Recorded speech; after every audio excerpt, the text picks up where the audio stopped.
कल जुमेरात को महकमा मौसमियात की जानिब से एक एडवाइजरी वेदर एडवाइजरी जारी की गई थी, जिसके मुताबिक इंडिया के रन ऑफ कच्छ के ऊपर एक डीप डिप्रेशन का सिस्टम बन रहा है और एडवाइजरी के मुताबिक वो कराची से 270 किलोमीटर पर वाक़ है, जो आहिस्ता आहिस्ता सिंध की तरफ बढ़ रहा था। इस एडवाइजरी में कहा गया कि ये सिस्टम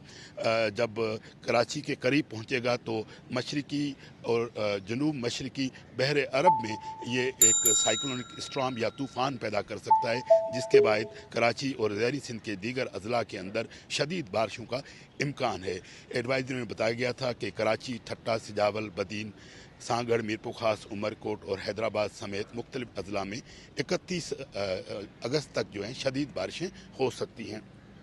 इस एडवाइजरी में ये भी बताया गया था कि इस तूफ़ान के बायस समंदर में तुग़यानी हो सकती है और हवाओं की रफ्तार 50 से 60 किलोमीटर फ़ी घंटा की रफ्तार से चल सकती है। इसलिए माहीगीरों को कहा गया था कि वो समंदर में जाने से गुरेज करें। और इस सूरत हाल के बाद कराची, हैदराबाद और मीरपुर खास डिवीज़न की तमाम सरकारी और निजी स्कूलों को 2 दिन के लिए बंद कर दिया गया है। इस वक्त कराची में जो है वो बादल छाए हुए हैं और सदर टाउन में तो बारिश नहीं हो रही, मगर मुख्तलिफ टाउन्स के अंदर सुबह से हल्की और कहीं तेज़ बारिश की इतलात भी मौसूल हो रही हैं।